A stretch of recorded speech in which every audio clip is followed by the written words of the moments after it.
Hola, ¿qué tal? Les explicaré lo que son los números primos. Por definición son números divisibles entre uno y sí mismo. Por divisible se entiende que son dos cantidades que se dividen y su resultado es un número entero, no es un número decimal. Como ven aquí, tenemos una tabla donde números del 1 hasta 70. Pueden haber pues hasta más números, hasta 100, hasta 200, hasta infinito. La finalidad de esta tablita es eliminar los números que no son primos y solamente visualizar aquellos que sí lo son. Empezaremos por el número 1. El 1, dice la definición, que tiene que dividir lo divisible, dividirlo entre 1 y tiene que dar una cantidad exacta. 1 entre 1 da como resultado 1. Y entre sí mismo, 1 entre 1 da de nuevo 1. Como ven, el 1 entra en esta definición. Es divisible entre 1 y sí mismo. Pero hay matemáticos que argumentan que el 1 no es un número primo, puesto que dicen, no, estás haciendo la misma operación y te da el mismo resultado. Pero en fin, en esta ocasión los tomaremos al 1, que es un número primo, porque es divisible entre 1 y sí mismo. Por eso no está sin tachar. El 2 es un número primo. ¿Por qué? Porque 2 entre 1 da como resultado 2. Y 2 entre 2, que es entre sí mismo, te da como resultado la unidad, o sea, 1. Y hasta ahí. No puedes dividir el 2 entre otro número y te dé un número entero. Te da, si por ejemplo, si el 2 lo divides entre 3, te va a dar un número decimal, y entre cualquier otro número. Pero se dice que es un número primo. Es divisible, para remarcar, es divisible entre 1 y sí mismo. Y hasta ahí. Ahora, entre 3 el 3 es el mismo caso, divisible entre 1 y sí mismo. El 4 aquí ya no es primo, porque el 4 lo puedes dividir 4 entre 1, te da 4. 4 entre sí mismo da 1. Y 4 entre 2 da como resultado 2. Entonces ya no entra esta definición. Y además, el 4 es un número compuesto. Y se entiende por número compuesto que es el número que lo puedes representar mediante una multiplicación y te da el número.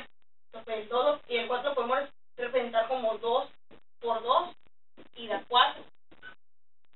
O sea, el 4 lo factorizamos, lo descompusimos para que nos dé el resultado.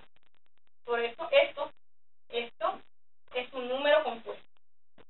Es un número compuesto.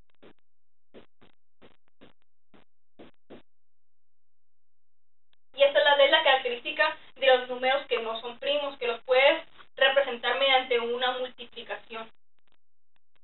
El 4 y los demás números pares, aquí vimos que el 4, 14 y toda esta columnita son números pares, por eso la descartamos, porque sabemos que que son divisibles entre 2, todos ellos.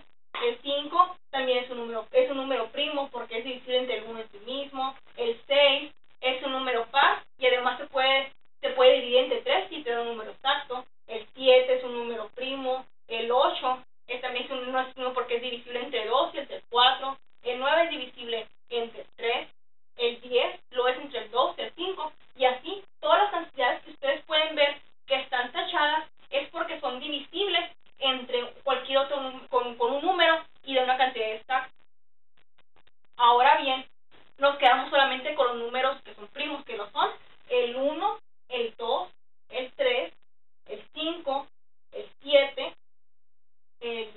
el 11, el 13, el 17, el 19, el 23, el 29, el 31, el 37, el 41, el 43, el 47, el 53, el 59, el 61 y el 67. Por lo tanto, los números que mencioné son los números primos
mínimo de estos dos números, que es 4 y 6. Al momento de desarrollarlos obtenemos dos sucesiones numéricas, pero para obtener el mínimo común múltiplo tenemos que observar cuál es el primer número que son iguales, que es el 12. Y para observar si es nuestro mínimo común múltiplo el 12, podemos realizar esa tabla. Tenemos que obtener el número divisible más pequeño de estos dos, que es el 2, como que yo lo tenía. 4 entre 2, 2. 6 entre 2, a 3. Y como todavía no tenemos unos aquí, podemos dividirlo otra vez entre 2. 1. Pero aquí no podemos dividirlo. Sí podemos, pero nos dan números fraccionarios, no nos da un número entero. Entonces lo vamos a dividir entre 3. 3 entre 3, 1. Ya que tenemos los unos, podemos multiplicar estos números para ver si el 2 es nuestro mínimo común múltiplo. 2 por 2 por 3. Y nos da 12.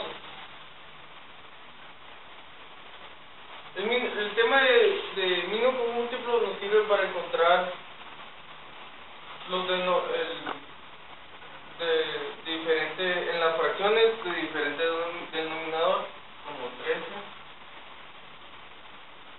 y 4 18. Para eso nos sirve para encontrar nuestro mínimo común múltiplo de estos denominadores.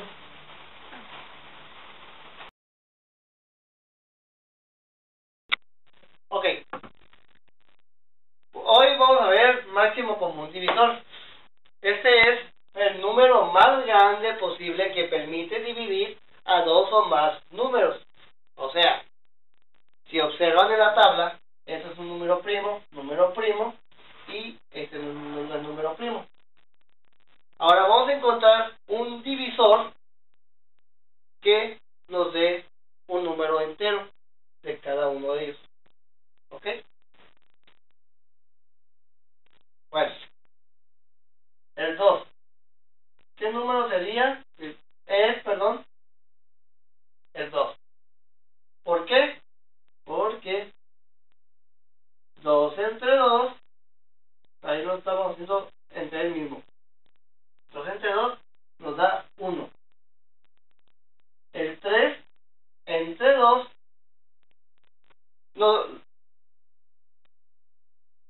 nos da un número decimal, por lo tanto no es posible, entonces lo vamos a dejar como el 3, porque lo que queremos que sea entero, que lo divida entero, no en decimales. El 6 entre 2 nos da como total 3. Ahora bien, ya tenemos estos dos. Ahora ya lo hicimos a 1. Ahora vamos a encontrar otro divisor que nos pueda dividir a estos dos 3. Es muy fácil, sería el 3.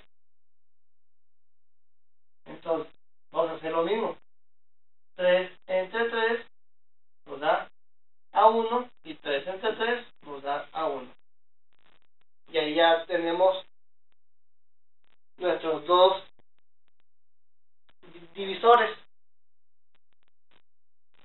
Ahora lo vamos a multiplicar el 2 por el 3. Vamos a ponerlos aquí. 2 por 3.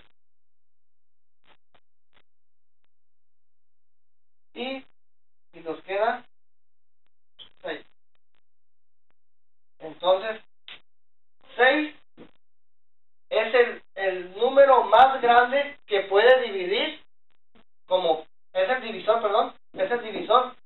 el divisor más grande para